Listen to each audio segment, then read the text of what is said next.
Hey, what's going on? Travis Patel here. Thank you for joining me in this video. Today I want to talk about the scaling process with your Facebook ads. Now the key when we start with our Facebook advertising is we're looking for that winner, that product, that ad campaign that starts making us money, starts producing a positive ROI. Now sometimes this takes a lot of testing, a lot of spending money to make money on your round one, round two ads, looking for those pockets that are really going to be the ones that convert for you. Who are your ideal buyers? Who are that group of people that we need Facebook to optimize towards so that we are making more and more money? So I want to kind of walk through the scaling process of how we start out with our round one ads, go into round two, round three, just to find those winners and then expand the amount of people that see that ad. Now, what pretty much happens in the previous video, previous post, I talked about round one ads, where this is where we're doing a test phase, throwing a lot of ads out there, testing out a lot of groups of people to see who's going to convert. If all of them convert, great, you have a big winner on your hands. If not, then we need to dial it in, find those pockets that are going to convert for you. So in round one, our testing is, like I said, hitting all those different pockets where we start out with our dialed interests. We went through the interest research video where I kind of found all of the ideal interests that Facebook has to offer. With this initial round one, we're really creating an estimated guess of our ideal interests. So those who are kind of related to buyer markets, maybe they like other product pages and brands in your niche, maybe they're in the niche themselves, they know the vocabulary, they've bought in the past. Whatever it may be, we're starting out with that dialed in group as much as possible, and that's what you can see on the left box here in our round one testing. We have WC, which stands for website conversion, the type of ad. And on our first ad set, we're using dialed interest, that very dialed group of people, that estimated guess as far as what we think is going to be the best buyers. This will be one single ad set in the website conversions. Then our second ad set is going to be targeting the master niche audience. So if we've been in the niche in the past, we're sending a lot of traffic, we have a custom audience of all the people who have visited or maybe purchased a product in this niche in the past, we would start off this round one here, because this is a very likely group of people to buy since they've already interacted with this niche in the past. If you don't have this master audience, just skip it. You'd go with the best estimated guess of those dialed interests until you have that data and until you have those custom audiences. Now, if you really want to expand that round one testing, we also are throwing out some page post engagement ads where we test a little bit broader markets in the industry. Once again, if you have a fan page with some fans on it and some likes, then you can do a PPE ad here to friends of fans. So anyone who is a friend on Facebook of the fans of your fan page, that's who you'd be advertising to. And we do that because a lot of times the niches, the passion niches that we go after on social media, a lot of times it's just a community. That's what the social media platforms are for. So anyone who likes that certain passion, that certain niche, more than likely a lot of friends of theirs also like that niche, and you can really expand from there. Now another test we do is a broad interest test with page post engagement. And this is more where the dialed interest on the WC side are our best estimated guess of buyers. The broad interest would be an interest or multiple interests that kind of cover the entire industry. So if we're doing horseback riding and we're targeting tail spin bracelets on the dialed interest, we may just target horseback riding on the broad interest. So that's round one, testing, seeing all those pockets that might work for us. Now, like I said, if everything kind of works, everything starts converting, then awesome, we can take the steps further in the round two on every single one of these ad sets. What we want to do is we want to let this go a good 3-4 days, maybe a whole week, to look how Facebook does, look at the optimization that happens, see if it starts to produce a positive ROI.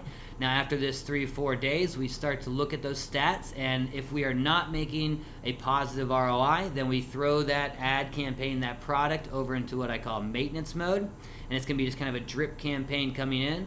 If you really want to dial in and find, test out more and more, you would go back to round one and change up your interest groups, change up your targeting, the demographics, and keep doing round one testing until you find that winner. You would do this more so if you have one staple product is your one product, or maybe a handful of products, so you're not really launching new products every week, so you need to find those pockets that are going to buy that initial product. Now if you're launching new products every week, every month, you can just kind of throw out those round 1 losers in the maintenance mode, and then next week test 10 new products in round 1. And this is how we kind of go about multiple processes to figure out that initial first winner. So if any of these ad sets are producing a positive ROI after round 1, we move into the actual scaling process. So round 2 comes into play, and pretty much when you're scaling, the whole idea here is just expand reach. Show more people the products and the ad that you have so that you can have more buyers. And like I said in the beginning, round 1, we start out very dialed, our best estimated guess, and round 2, we're expanding a little bit more, a little broader, round 3, broader than even round 2, and so forth, so that we hit everyone. If you have a product that you start off with in the horseback riding niche, but then it ends up selling to everyone that's a farmer or everyone that's in rodeo or those larger niches, this is a lot of potential, because you all of a sudden added millions and millions and millions of people that you can start advertising to that are not necessarily horseback riding niche. So in round 2, we're expanding on what those tests went in round 1. If the ad sets are winning and they did well, then we start to bump the price, the budget that we're spending on these ad sets about every 3 to 4 days by 15 to 20%.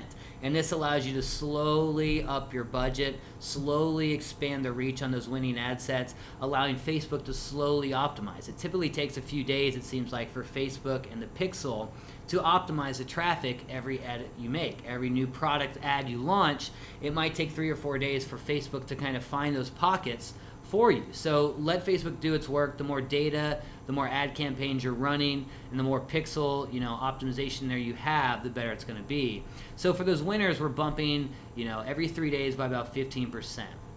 Now we're also expanding to all those other interests that we did in the master research list that we might have not started off with in the dialed interest. That first round 1 dialed interest test was the best estimated buyer group. We have a whole bunch of interests that are still on the list after this. They might be general interest, they might be not so targeted interest in that horseback riding niche or whatnot, but we want to test these out as well. So we'd create a whole new ad set that targets these other interest groups. Now, thirdly, on the website conversion side, we start to do our lookalike audiences. So those custom audiences are building. We have retargeting going here. As those grow, we create those lookalikes. Now, on the WC side, I like to do dialed lookalikes. So this would be a lookalike audience from your buyers list or whatnot, and we would combo that with a interest, so maybe a broad interest. So a dialed lookalike from people who have purchased horse riding shirts from us, and combine that with maybe the horse riding interest in a single ad set. So the lookalikes are very broad to what Facebook suggests are probably people that are similar to your initial group, but we'll dial it in even more by adding that extra interest of horseback riding. Now on the PPE side, we're going to do that same lookalike system, but we're not going to use the interest. We'll just use the straight lookalike, which is much larger, much broader, but with the page post engagement ad, it gets them interacting there. Now also with the winners, same thing. You're bumping winners every 3 days by 15%. Now this is round 2. We're kind of finding how broad can we go, how much can we expand, where can we go from here if we have winners. If interest group 2 is winning, if the broad interest from round 1 is winning, then we have lots of potential out there. We can target a whole bunch of other industries and pockets that might not be directly related to that starting niche. So again, we're waiting 3 or 4 days, maybe a week, looking at those numbers, looking how they're optimizing, look how they're converting, and we move into round 3, which is just that extra step, that next step of scaling. Now, website conversions continue bumping every 3 days. It's a systematic process. If the conversions ROI start to drop, pay attention to this and bump and lower your budgets as necessary. You might get to a point where you're spending too much and Facebook's trying to throw too much traffic at your ad, so it's not getting all the optimized people, it's just getting as many people as possible, and it might hurt your conversion. So pay attention to your budgets as you're going, but continue bumping as long as that daily profit continues to increase. Now we want to go ahead and expand on the lookalikes we're doing.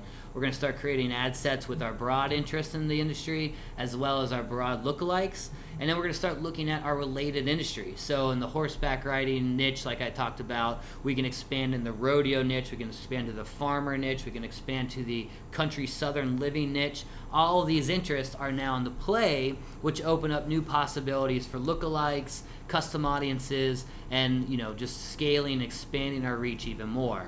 Same thing's pretty much going on the PPE side. We're jumping into those related industries, bumping our winners. And then we're also starting up our click to website ads here, where we'd have an ad set go for each individual ad, testing pretty much the same targeting we have with the website conversion and the page post engagement ads from the previous rounds, just seeing if the CTW ads are going to take off just as well. So that's pretty much our standard system for scaling. This is happening, we're adjusting every 3, 4, 7 days, just kind of paying attention to what's going on there. Facebook optimizes and changes their system often, so we are updating our scaling process, every 2-3 months pretty much. This is changed just recently over the new algorithm changes. So pay attention to what's going on, make sure that your ads are always kind of moving that direction, and just know that scaling, when you have that winner, the entire purpose is to expand that reach, find those extra pockets of people that are going to buy, and really just improve that daily profit.